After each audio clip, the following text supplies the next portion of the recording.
사랑하는 성도 여러분, 여러분들은 인간의 생명이 어디에 있다고 생각을 하십니까? 동양의학에서는 심장에 있다 그렇게 말합니다. 서양의학에서는 뇌에 있다 그렇게 말을 합니다. 보통 사망했는지 안 했는지를 평가할 때 심장이 멈추었나 아닌가를 판단합니다. 서양의 많은 나라들에서는 뇌사를 인정하고 있습니다. 심장이 뛰고 있을지라도 뇌가 죽었으면 그 사람은 죽은 것이라 그 말이죠. 우리나라 같은 경우에 뇌사를 인정하지 아니하다가 2002년도에 국립장기이식센터를 만들고 기증받은 장기를 관리하고 있습니다. 인간의 생명을 유지하는 기관으로 뇌는 굉장히 중요합니다. 뇌는 1.36kg의 작은 기관이지만 신체의 모든 부분을 통제하고 관리하는 기관입니다. 사람의 생각이나 기억력도 다 뇌에서 관장을 합니다. 일하는 양이 많은 만큼 몸속의 에너지 중에 5분의 1을 소비하고 있는 겁니다.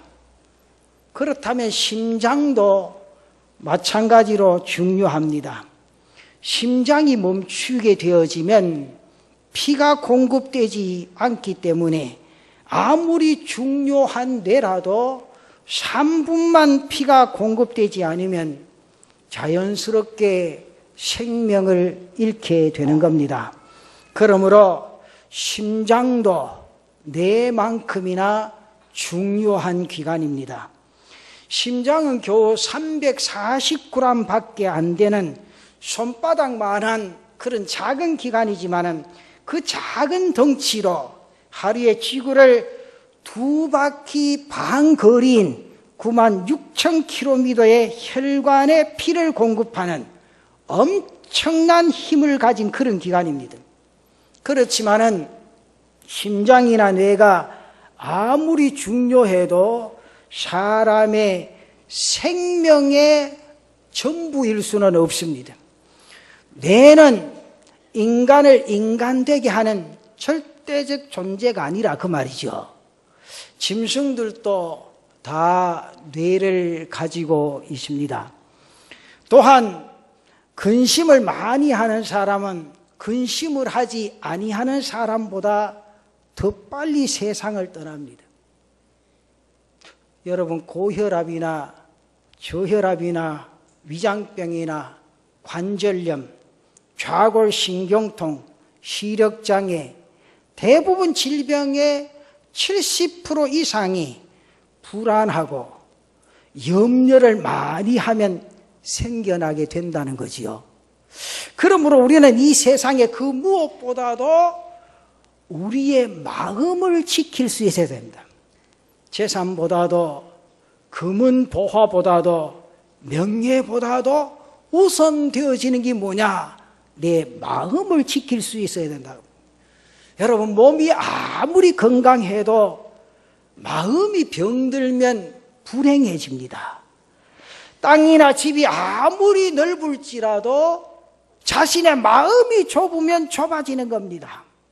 아무리 육체적으로 자유가 있을지라도 마음이 갇혀 있으면 그 사람은 노예와 같이 살아가는 사람입니다. 여러분, 아무리 좋은 옷을 입어도 마음이 더러우면 더러운 사람입니다. 밀톤이 그런 말을 했죠. 사람의 마음가짐이 천국과 지옥을 결정한다. 그런 말을 했습니다. 에디슨은 이런 말을 했어요. 마수는 내 마음에 있다. 그 말을 했습니다. 도스토예프스키는 이런 말을 했습니다. 성령과 악마가 싸우고 있다. 이 전쟁이야말로 우리 마음이다. 플라톤은 사람의 전 소유 중에서 하나님 다음으로 가장 위대한 것은 그 마음이다. 그렇게 고백했습니다. 모든 복은 마음에서부터 시작이 되어집니다. 마음은 인격의 최소입니다. 마음은 생명의 밭입니다. 마음은 생활의 원천입니다.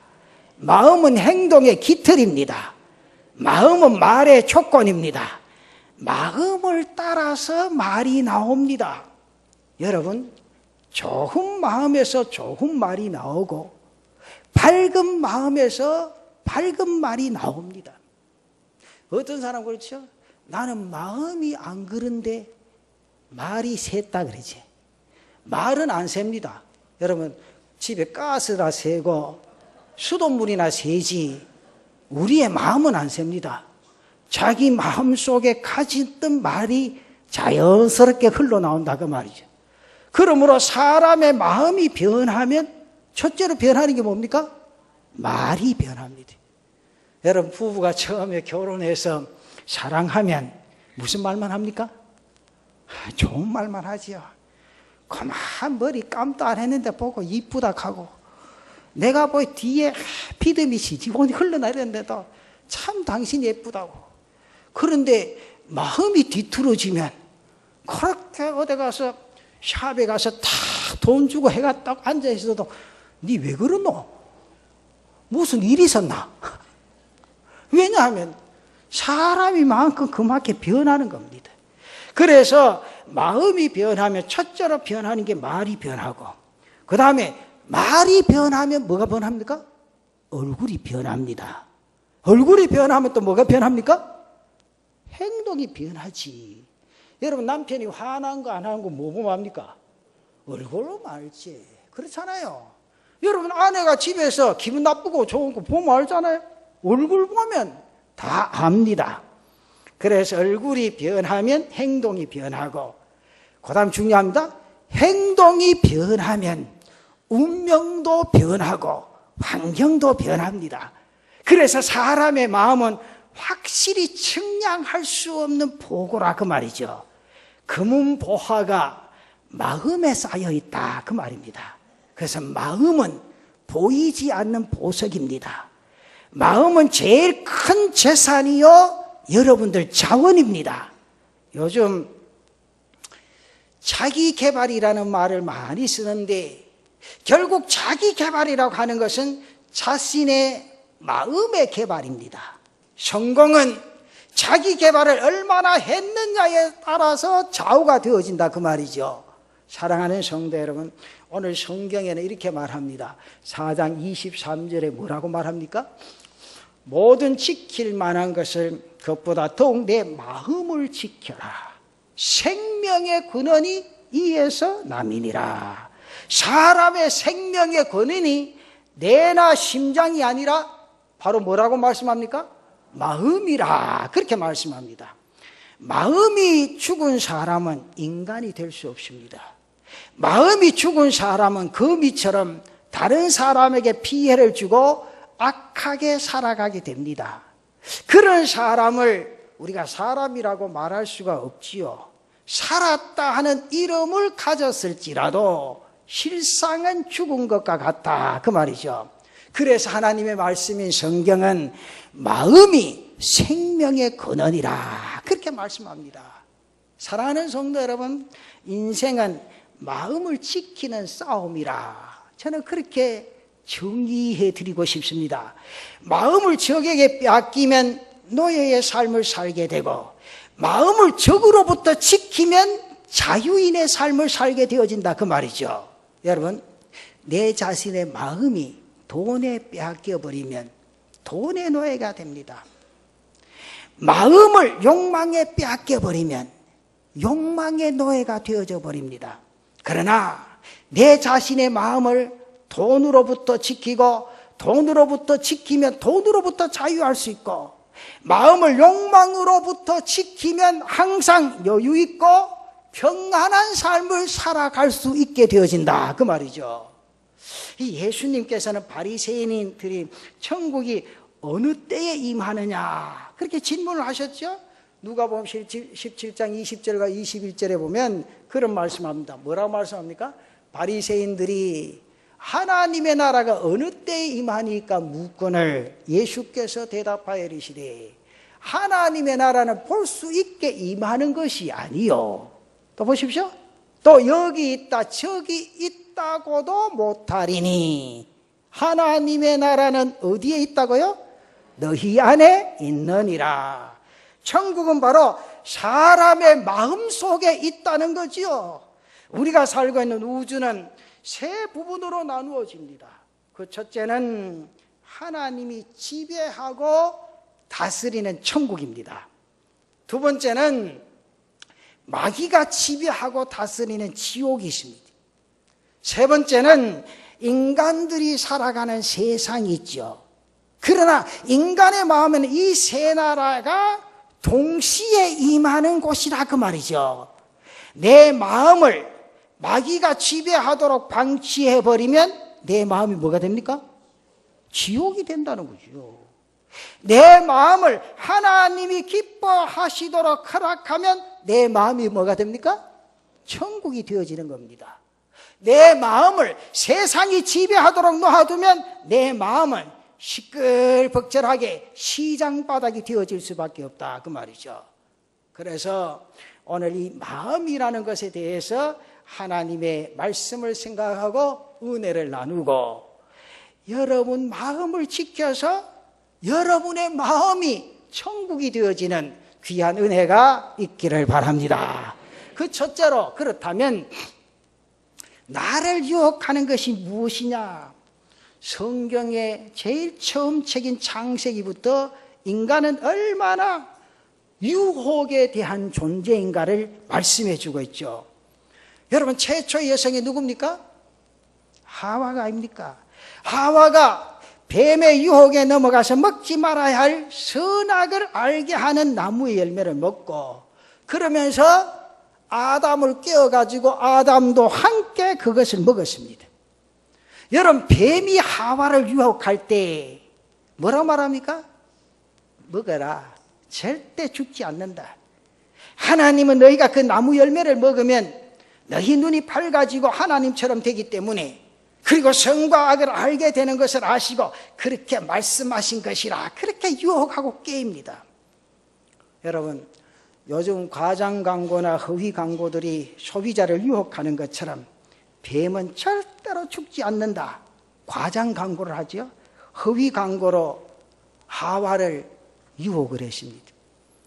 소비자들이 그런 광고에 현혹되면 실제로 그 물건이 그렇게 보여지는 것처럼 하와도 뱀의 유혹을 받은 후에 그 금단의 열매를 다시 한번 바라보니 정과 달리 보여졌다. 그 말이 어디 있습니까? 창세기 3장 6절에 보면 그렇게 말씀하지 않습니까?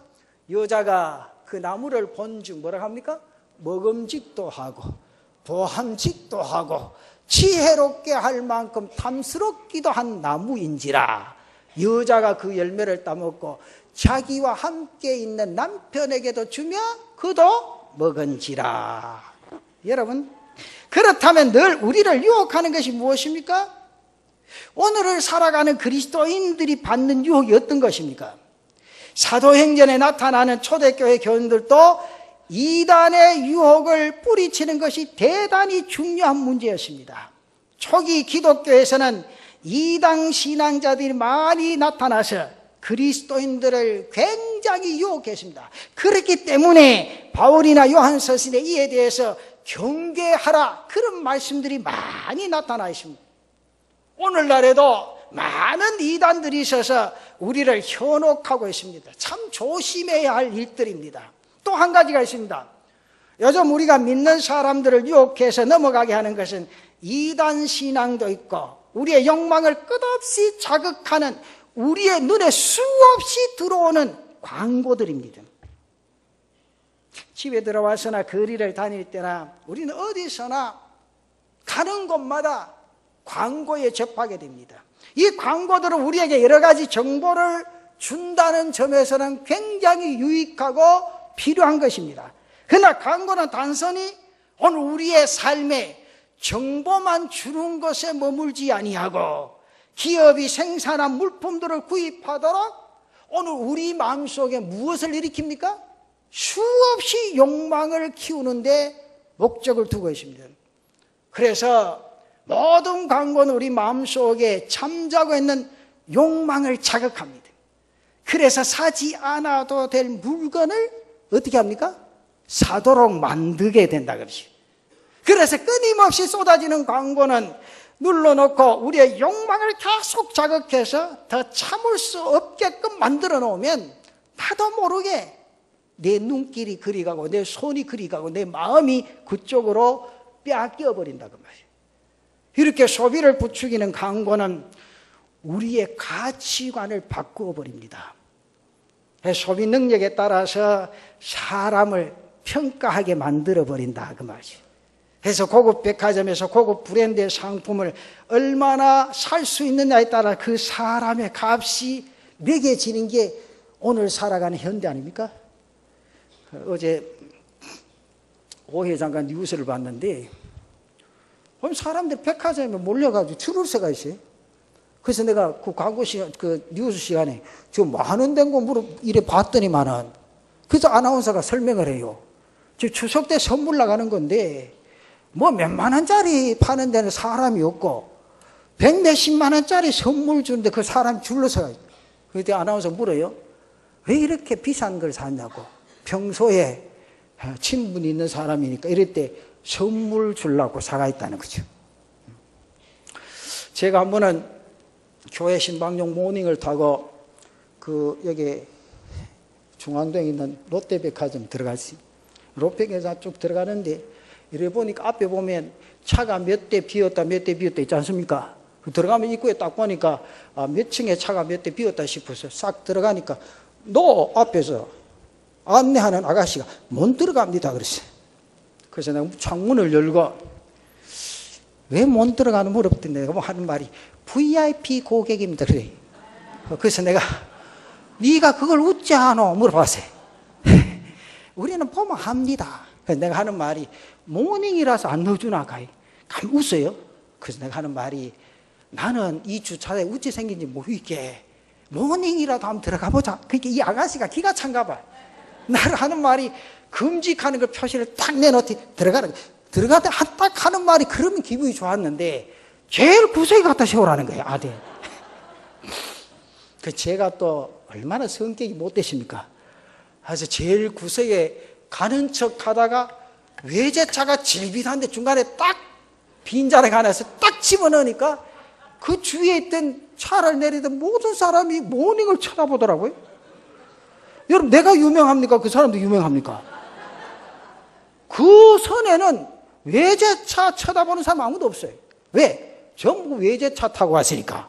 그 중간에 모닝이 싹 들어가니까 보이지도 않아요. 근데 옆에 있는 사람이 재밌는 사람이 그분도 이래 오더니만 또 쳐다보더라고요. 내가 선생님 그 모닝 처음 봅니까? 그랬더니만이 이분이 하는 말이 선생님 차입니까? 예, 제가 차가 왔습니다. 근데 이 차를 여기에 넣어줍니까? 묻더라고요. 그래서 내가 하는 말이 차가 중요한 게 아니고 그 속에 탄 사람이 유명하게. 그 이분이 긴장하잖아요. 이분이 누군가 싶어서. 그래서 내가 하는 말이 나는 유명한 사람이 아닌 교회 목사입니다. 그때만 목사님 되십니까? 나는 가만히 그냥 목사를 유명하게 만드는 거예요. 처음에 차에 탄 사람이 유명하니까 그 앞에서 딱 넣어주더라고. 그렇습니까? 여러분 오늘 세상은요 차도요 구분해서 보고 차가 들어가는 자리가 따로 있더라고요. 그래서 그전에는 그냥 쑥쑥 하면 제일 밑에 가서 세웠는데 엄청 궁금해. 저 자리는 누가 가서 차를 세우고 내리는가? 왜 이렇게 기름 닦고 이 빈자리를 놔뒀는데 제일 밑에까지 내려가러 가는가? 물어봤어요. 그래서 하도 궁금해서 그렇게 말하고 거짓말을 안 했잖아요. 그 궁금해서 들어간다 한대. 들어갔더니만은 그렇더라고요. 여러분 오늘 우리가 살아가는 세상이 그런 세상이요. 그러면서 내 마음속에 생각을 했어요. 세상은 이런 세상에 하나님이 나와 함께 하시고 내 마음을 지켜주신다는 사실이 얼마나 감사한지. 그런 데 가서 얼마나 당당합니까? 모닝을 딱 갖다 세우고요. 그럼 생각해 보세요. 여러분, 우리가 이 세상을 사는 자기 편리한 대로 살면 돼요. 여러분, 모닝은요, 제가 이 카드 또 모닝 그또 회사에서 판촉하는가 싶어 생각할래. 주차장에 가면 주차비가 다 50%입니다. 고속도로 타러가면 통행료도 다 50%입니다. 길 가다 바쁘면 개구리 주차해도요, 경찰들은 아무도 안 붙잡아요. 그렇게 편리한 걸 놔두고 왜 불편하게 살아가는지 몰라. 오늘 중요한 것은 자신의 마음이 변하지 아니하면 그 인생의 삶은 행복하게 살아가게 된다, 그 말이죠. 우리는 절대로 꿀릴 필요가 없습니다. 절대로 나약해질 수가 없습니다. 왜? 내 안에 성령이 역사하시고 그 성령이 우리의 마음을 주장해 주시기 때문인 줄 믿습니다. 그러므로 여러분, 내 자신의 욕망을 자극할 때 그 욕망을 마음으로부터 잘 지켜나가야 그가 참된 그리스도인의 삶을 살아갈 수가 있다, 그 말이죠. 그런 거로 오늘 우리 자신이 이 말씀에 꼭 사로잡혀서 하나님의 뜻을 이루어갈 수 있는 우리 성도들 되시기를 바랍니다. 그래서 성경에 뭐라고 말하면, 두 번째 보면 분명히 말합니다. 네 마음을 지키라 그랬어요. 여러분 남편이 마음을 지키면 가정이 행복하고요, 아내가 마음을 지키면요 남편이 날아갑니다. 날아가면 안 되겠지만은 그만큼 기분이 좋다는 거예요. 그러니까 자기 스스로의 마음을 지킬 때 행복이 있고 감격이 있고 삶의 의미와 보람을 느낀다, 그 말이요. 이 세상에서 가장 지키기 힘든 게 뭐냐? 뭡니까? 내 마음이지. 그렇잖아요. 내 마음이 하루에 몇 번 바뀝니까? 아이고, 아침에는 기분이 좋다가도요, 그만 흐렸다 개있다 흐렸다 개있다, 꼬마 하루 24시간 딱 개있으면 빛만 딱 비칠 낀데, 흐리면 금방 위에 뭐가 낍니까? 구름이 낍니다. 구름이 끼면 뭐가 옵니까? 비가 옵니다. 비 오면 뭐 해야 돼요? 청소해야 된다니까. 빗물 받아야 돼요. 그렇잖아요. 여러분, 내 마음을 지키면 이 세상의 삶이 감격하게 나타난다는 거예요. 오늘 이 자리에 앉으신 모든 성도 여러분, 마음을 지킬 수 있는 은혜가 있기를 바랍니다. 성경 말하잖아요. 잠언 16장 32절에 뭐라고 말합니까? 자, 같이 한번 읽어. 시작. 노하기를 더디하는 자는 용사보다 낫고 자기의 마음을 다스리는 자는 성을 빼앗는 자보다 나으니라. 여기 보십시오. 노하기를 더디하는 자는 용사보다 낫고. 이게 중요해. 썩내지 마이소. 썩내가 좋은 거 하나도 없어요. 자기만 괴롭지. 그래서 오늘 성경 보면 노하기를 더디하는 자가 용사보다 낫고 자기의 마음을 다스리는 자가 성을 빼앗는 자보다 낫다. 마음을 지키면 행복을 지킬 수가 있고 마음이 빼앗기면 행복이 빼앗긴다, 그 말이죠. 그런 거로 우리 모두가 마음을 지키기 위해서는 마음의 문을 잘 관리하셔야 된다, 그 말이죠. 하나님의 말씀을 마음에 채우고 살아가는 사람은 참된 평안이 있습니다. 축복의 삶을 맛보는 삶을 살아가게 될 줄로 믿습니다. 하나님이 이렇게 말씀하시잖아요. 빌립보서 2장 5절에서 8절까지의 말씀 보면 무슨 말씀합니까? 너희 안에 이 마음을 품으라. 곧 그리스도 예수의 마음이니 그는 근본 하나님의 본체시나 하나님과 동등됨을 취할 것으로 여기지 아니하시고 오히려 자기를 비워 종의 형체를 가지사 사람들과 같이 되셨고 사람의 모양으로 나타나사 자기를 낮추시고 죽기까지 복종하셨으니 곧 십자가에 죽으심이라. 마음을 지킨다는 건 쉬운 게 아니죠. 그러나 마음을 지키지 못하고서는 성공적인 인생의 삶을 살아갈 수 없다, 그 말입니다. 인류의 역사를 보면 자기의 마음을 지키고 새로운 삶에 도전함으로 성공적인 업적을 남긴 수많은 사람들이 있습니다. 여러분 다 아시는 에디슨도 학교에서 열등생으로 제적당한 사람입니다. 하지만 절망하지 아니하고 노력합니다. 또 노력합니다. 그래서 세계에서 가장 위대한 발명가가 되지 않습니까?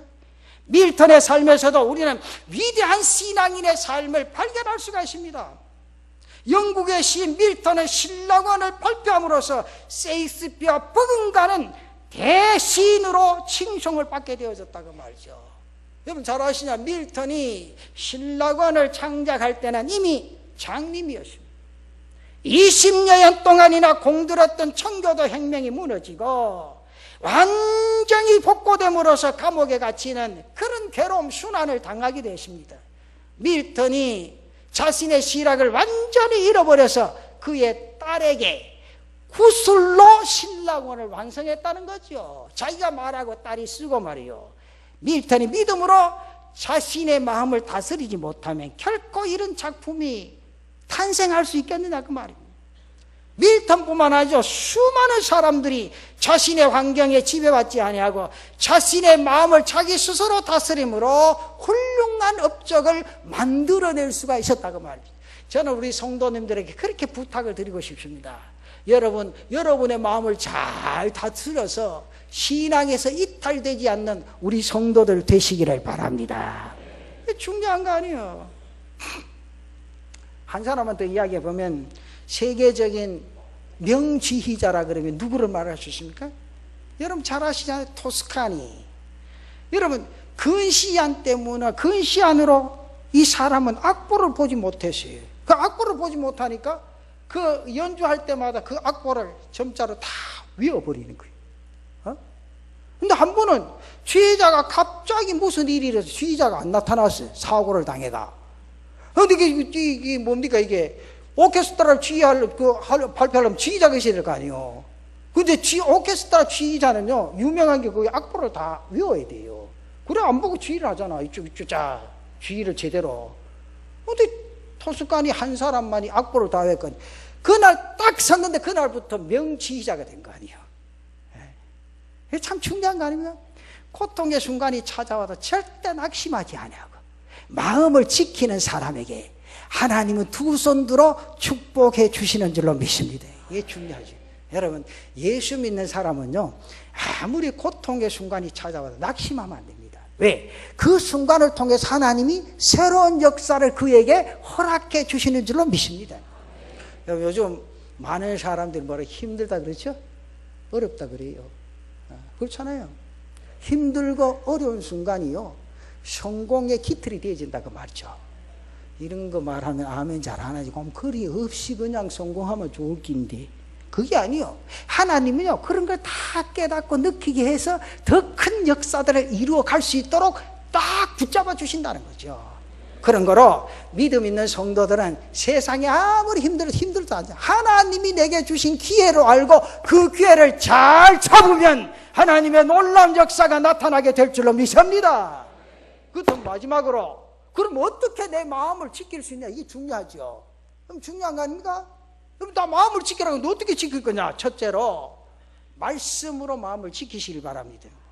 하나님의 말씀을 우리 마음속에 두라는 거죠. 중요한 거 아니에요, 여러분? 그제 텔레비에 드라마 보고 그 시나리오는 얼마나 잘하는지 몰라. 그 어제 어찌 된지 아나? 어제 따라가가 그 남자가 어찌 된지 아나? 그거 알아보면 뭐합니까? 그 전부 다 그 나오는 거는 가상적으로 그저 사람의 흥미를 끌기 위해서 만들었는데 어제 그거 아나 봤나? 그 남자가 어디로 가더노? 어디로 들어가더노? 들어가든지 말지 이거 무슨 관계 있어요? 중요한 건 내 마음에 말씀이 자리 잡고 있어야 된다고 말이죠. 우리 성도들 하나님의 말씀이 여러분 마음 중심에 자리 잡고 있는 은혜가 있기를 바랍니다. 그럼 두 번째 기도로 지킬 수 있다는 거죠. 빌립보서 4장 6절과 7절에 그런 말씀하지 않습니까? 아무것도 염려하지 말라. 오직 모든 일에 기도와 간구로 너희 구할 것을 감사함으로 하나님께 아뢰라. 그 다음 중요합니다. 그리하면 모든 지각에 뛰어난 하나님의 평강이 그리스도 예수 안에서 너희 마음과 생각을 지키시리라. 이 중요해요. 여러분 내 마음을 지키기 위해서 엎드려 기도하셔야 된다 그 말이죠. 이게 기도 안 하니까 그냥 누구 생각만 나옵니까? 내 생각만 나오잖아요. 그냥 그렇잖아요. 내가 엎드려 기도하면 내 생각을 누가 지배합니까? 성령이 지배하죠. 그래야 내 자신의 삶에 새로운 역사들이 일어나게 되어진다 그 말이죠. 그래서 기도는 바로 하나님과 인격적인 관계를 갖는 대화이기 때문에 기도할 때 하나님이 마음을 지킬 수 있는 힘과 능력을 주실 줄로 믿습니다. 세 번째는 헛된 집착을 하지 말라고 말이죠. 이게 참 중요합니다. 여러분 헛된 생각하지 마이소. 오늘 내가 거할 수 있는 방 한 칸이 있으면 감사하고, 하루 세 끼 먹을 수 있으면 감사하고, 자식들이 탈선하고 믿음으로 성장하면 감사하고, 욕심 부리지 말라는 거죠. 그렇잖아요 여러분. 제가 결혼하는 젊은이들 오면 늘 그런 걸 물어봐요. 너는 어디서 살락하노? 목사님 아파트 얻어놨습니다. 몇 평짜리 얻어놨노? 24평짜리 조그만한 거 얻어놨습니다. 내가 24평짜리 조그만한 거 얻어놨다 하면 열이 싹 올라옵니다. 여러분 옛날에 결혼해서 24평 조그만 아파트에 살았습니까? 그래서 내가 한다는 말이, 그래 말하지 마라.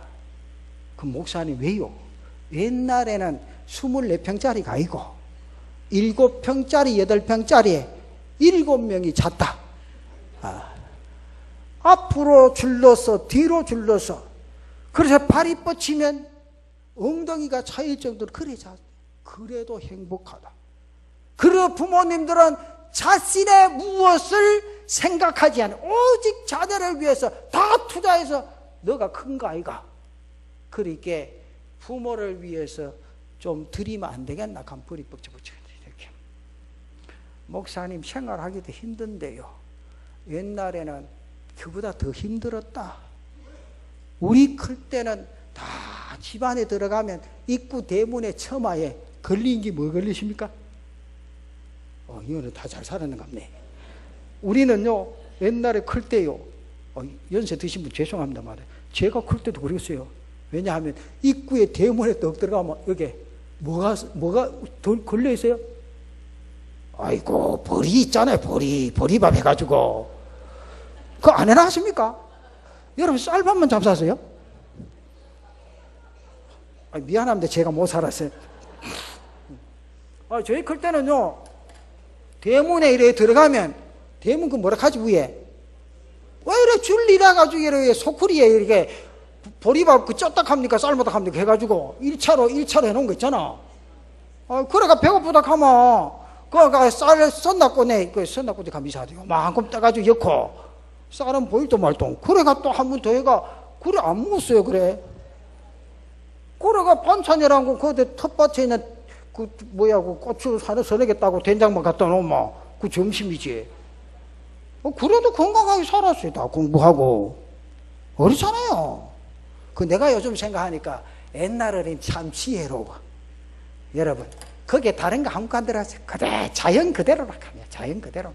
보리도 뭐 농약 친 게 아니고 그냥 큰 대로 해가 보리 그냥 갈아가 그냥 갖다 놓고, 그 얼마나 보약이요. 요새는 그런 보리밥 찾아 다닌다고 1시간 2시간 차 타가가 먹고 말이요. 자연스럽게 소화제 안 먹어도 소화가 저절로 되고. 제가 아래 책을 봤는데요, 방구가 사람한테 그리 좋대. 여러분 방구 냄새를 다 싫어하죠?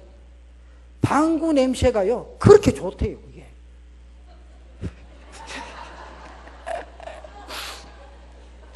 자, 오늘 점심시간에 식당에 난리 나겠네. 근데 여러분 방구 낄 때 절대 참지 마세요. 참으면요 몸이 아주 안 좋아집니다.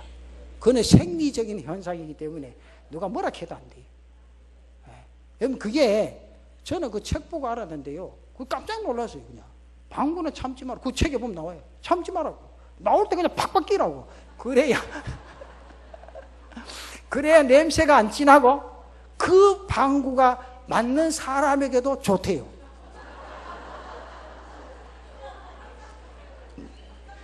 오늘 또 우리 성도들이 다른 말씀 다 잊어버리고 또 그것만 또 그래가 집에 가서 자꾸 펑펑 끼고 그러지 말고요.